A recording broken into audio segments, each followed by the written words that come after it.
How to find screen time management. Hi guys, in this video I will show you how to find a screen time management on your TikTok app easy and quick. So first thing, go to your application. Once you are in your profile, click on those three lines up there and click on setting and privacy.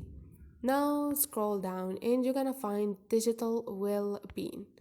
Click on it and you're gonna find screen time management. Click on it, and here you can fix your time management. Once your teen reach the time limit, they won't be able to use TikTok unless you give them a passcode. You can change the passcode just by click on passcode and turn on this option on your TikTok.